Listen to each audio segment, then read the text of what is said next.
नाम का एक गांव था। वहाँ एक चुड़ैल रहा करती थी। गांव के जंगल में एक गुफा थी जहाँ पर चुड़ैल ने अपना घर बना लिया था। वो अक्सर लंबी नींद सो जाया करती थी और महीने में सिर्फ 4-5 दिन के लिए ही गुफा से निकलती थी शिकार के लिए।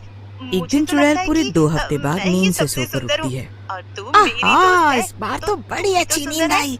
चलो अब जरा गाँव में घूम लिया जाए। चलकर देखे तो कि आखिर क्या चल रहा है बाहर। चुड़ैल गांव में टहलने के लिए निकल जाती है। टहलते टहलते वो देखती है कि गांव में काफी सन्नाटा फैला हुआ था, जैसे मानो वहाँ कोई हो ही ना।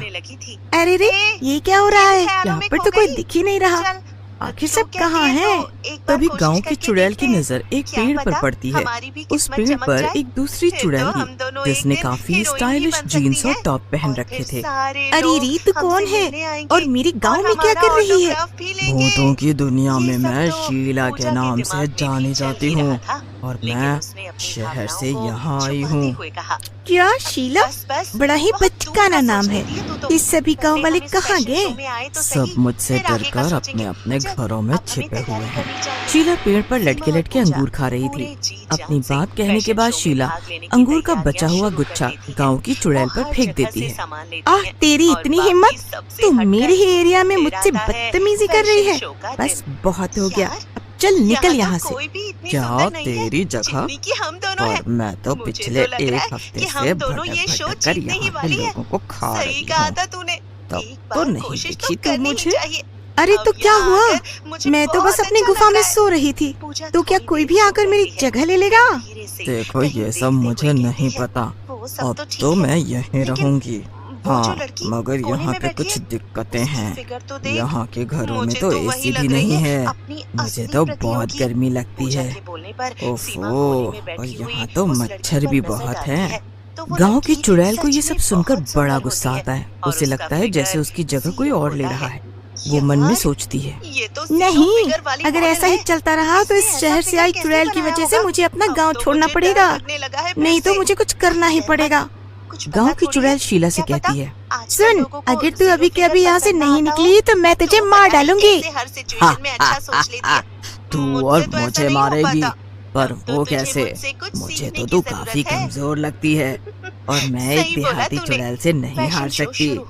ये मेरी इज्जत का सवाल है। वापस शहर जाऊंगी तो बाकी भूत चुड़ैलों को क्या मुंह दिखाऊंगी। तो ठीक है, चल फिर हो जाए एक मुकाबला। जो जीता वही इस गांव में रहेगा, यहाँ के लोगों को अपना शिकार बनाएगा और जो हारेगा वो दुम दबाकर वापस भागेगा, और वो भी बिना कोई नाटक किए। ठीक है, मंजूर है। तो फिर हम एक खेल खेलेंगे। जिसने भी गांव वालों को ढूंढ ढूंढ कर सबसे पहले 3 लोगों को मार दिया वही जीतेगा। जरूर, क्यों नहीं। तो हम ये मुकाबला कब शुरू करेंगे ताकि गाँव वालों को इसके बारे में पता ना चले? अभी जाकर कहीं छुप जा। ठीक है, टाटा देहाती चुड़ैल। वैसे भी तेरा इस गांव में ये आखिरी दिन होने वाला है। गांव की चुड़ैल ये सुनकर बड़बड़ाती हुई अपनी गुफा में चली जाती है। पर दोनों चुड़ैलों की बातें आकाश नाम का एक लड़का सुन रहा था। वो भी सब सुनकर डर जाता है। अरे अगर ऐसा ही चलता रहा तो फिर कल हमारे गांव के कई लोग मारे जाएंगे। ये चुड़ैल आपस में लड़ रही हैं और इससे नुकसान हमारा होगा।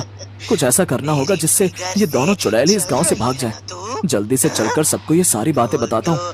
आकाश कुछ देर सोचने के बाद अपने 2 दोस्त बिरजू और श्याम को अपने घर बुलाता है। क्या हुआ आकाश, तूने हमें घर क्यों बुलाया? तुझे पता नहीं क्या आजकल गांव में शहर से आई चुड़ैल घूम रही है और बाहर बहुत खतरा है इस समय। हाँ, मेरी दादी ने भी घर जल्दी आने को कहा है। तू जल्दी बता तुझे क्या काम है और फिर मैं अपने घर जाऊँ। अरे तुम लोगों को पता है कि गांव में एक नहीं बल्कि 2 चुड़ैलें हैं। एक जो शहर से आई है और एक जो गांव में हमेशा से रह रही है। और उनके बीच आज बहस हो रही थी। मैंने उनकी सारी बातें सुन ली। कल वो दोनों लोगों को मारकर खाने का एक मुकाबला करेंगी जिसमें कई गांव वालों की जान जा सकती है। क्या? तो अब क्या, हमें जल्दी से गांव वालों को यहाँ से जाने को कहना चाहिए ना? नहीं, ये कोई हल नहीं। कल तक गाँव खाली करना नामुमकिन है और सब इसके लिए तैयार भी नहीं होंगे। हमें कुछ ऐसा करना होगा जिससे लाठी भी न टूटे और सांप भी मर जाए। क्या सांप? पर हमें तो चुड़ैल को भगाना है ना। सांप बीच में कहाँ से आ गया भैया? अरे तो चुप कर श्याम, बस हमारी बात ध्यान से सुन। आकाश श्याम और बिरजू को अपना सारा प्लान अच्छे से। पर ये तो सब तो काफी खतरनाक है आकाश। बस एक गलती और हमारी जान भी जा सकती है।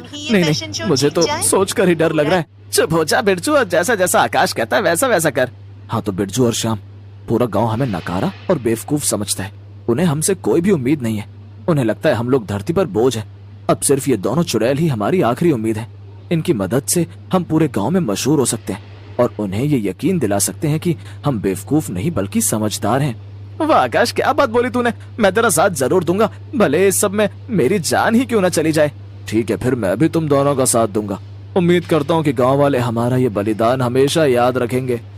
अगले दिन प्लान के